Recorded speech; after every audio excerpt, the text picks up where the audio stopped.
Thank you, Mario. Good afternoon, everybody. Sorry.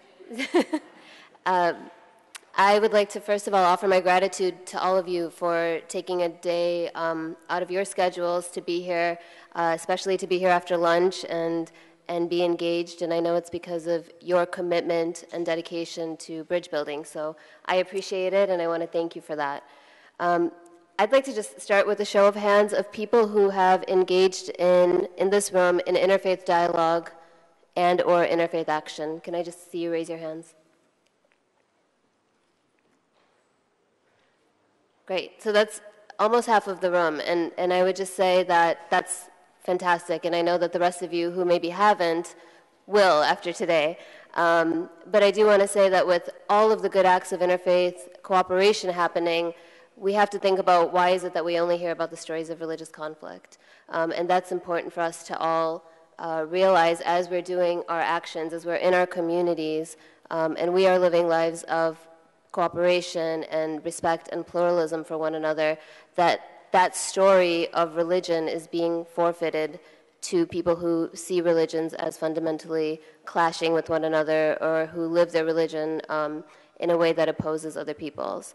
And so that's always the frame, I think, that we're working against here, and it's something that we have to be cognizant of as we talk about all of the good work that we do. I want to start out by thanking the ambassador for inviting me here today, for hosting this conference, as well as his wife, Dr. Diaz. I think it's your longstanding commitment to interfaith work, both in this position, but even previously, that really shows through your dedication to everything that you've brought to this office and will continue to bring. So thank you for that. And I want to start with a quote from President Obama, who in his inaugural address talked about the great religious diversity that exists in the United States. And he spoke about the United States as, he said, we are a nation of Christians and Muslims, Jews and Hindus and non-believers, and that our diversity is a strength. And, you know, I thought this was remarkable because he could have highlighted our racial diversity, but instead he chose to highlight our religious diversity. And I think it shows his understanding of diversity, particularly religious diversity, as a strength and as an asset to the United States. And I just want to acknowledge and recognize Mara Vanderslice and Joshua Dubois, who carries the work of his office to advance interfaith cooperation. And so we're at a very exciting time. You know, we have a president in the United States who has tasked this very important office, but has number one commitment to advancing interreligious dialogue and action. And so given the context of world events with that, I think it's, you know, there's no time kind of like the present to do so. So allow me the indulgence of asking you to take a minute. I'm going to take 1 minute, 2 minutes of my time to have you introduce yourself to the person sitting closest to you and say to them, here's something about, introduce yourself and say, here's something about me and my faith that I would like you to know. So I'm really going to give you 1 minute to do that, and then I'll come back to me. Hi, so my name is Zeenat. I'm Muslim. I would like you to know that, do you think I had a good start? Yeah, okay. That's good. I always like people trying to interact I know, with the audience. yeah. So, I feel like people just look at you like blankly because there's a delay, and I'm like, what? Are you not getting it? Okay, tell me about you. I'm Steven. I'm a Unitarian, Universalist. Nice. Love Unitarians. You really? Yeah. That's awesome. I'm like, Unitarian, and they look at me and they're like, what? Actually, I work at an interfaith organization with 35 sure. people, so Sure. I have a lot of Unitarian friends. and I love Unitarians. I served on the board of trustees of my church, and I was the president. I was the president of this group. So You rock. it was awesome. I like you. I'm going to give you my card. Do you think I should tell them they have 1 minute? Has it been 1 minute? Sure, sounds good. One more minute. You should switch sides. Cool.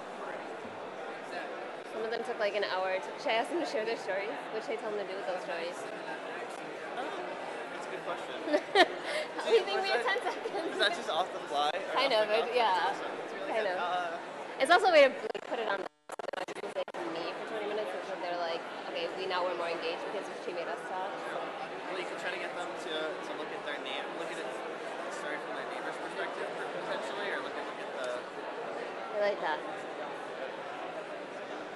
Okay, if you can finish up your conversations. Go to the Atticus Finch, walk a mile in your shoe kind of thing. Yeah, seriously. Great book. But I feel like the Archbishop is going to need a drink. Okay. Shortly. Done. So thank you guys for indulging me. I mean, part of that is just to give the opportunity for you to talk to one another, but another reason is just to think about how we might see one another differently just by a small interaction and an openness to listening to other people's experiences. And so I hope that was enriching. I'm sure I was enriched by my conversation. And I just want to start. I want to tell a short story of my childhood. And when I was 8 years old, my father, who is a small business owner, and he had a factory which was in a far out suburb of Chicago. And every Saturday morning, he would load up my sister and myself in his car, and we'd fill up the station wagon with food and with clothing and with toiletries, and we would drive to his warehouse, which was on the south side of Chicago. And there were always people there to receive these offerings from him. And of course, as a 7-year-old, an 8-year-old on a Saturday morning, all I wanted to do was watch cartoons, and I definitely didn't want to go on a long car ride. So, in frustration one day I asked him, I said, why do we do this? Like, why do we have to go every Saturday to drop off things for people? Who are these people? We don't even know them. And, what is the point? And my father said, we do this because we help people whenever we can. We do this because we're Muslim.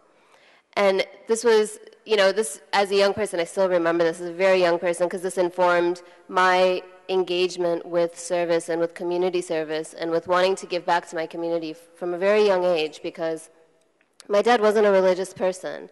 My dad, I see him pray on the major holidays. He kind of fasts off and on during Ramadan, but yet this was such a core and central part of his religion, of his belief system, that I internalized it as an 8-year-old. And, obviously Islam has so many examples from the prophetic tradition and from the Quran that speak to cooperation. And, the most well-known in interfaith circles, and Adnan had cited it before, is the verse that I created you in nations and tribes so that you may come to know one another. And for me, I live my Islam through service, through an embodiment of how I want to live my life, how I want to act with other people, that embodies who I am in this world. And what we do at the Interfaith Youth Corps is train people in those stories. We want them to know the stories from their own tradition, but also the stories from other people's tradition that speak to cooperation, so that they have a language by which to have a dialogue with one another. And this is not to say that conflict is not important. I mean, conflict is obviously part of the conversation, but we don't believe that you can begin a conversation or a relationship with somebody based on conflict. Now, if I had asked you to turn to your neighbor instead of the prompt I gave you, and if I had said, give your view on Israel-Palestine, you might not have another conversation after that, and that's, it's not the starting point. That's not to say that we are the same. We're not the same. Our religions are different, and that's beautiful. But if we don't start from a point of commonality, we don't really progress beyond that. And I think one of the most important things that I've seen in my years of doing this is relationships and really getting to know people. And then you take them at trust. You don't have to know what the Quran says or what the prophetic invocation might be for something. But if you see how they are in the world and how they are with you, you see them differently. And so I think that's a really critical factor.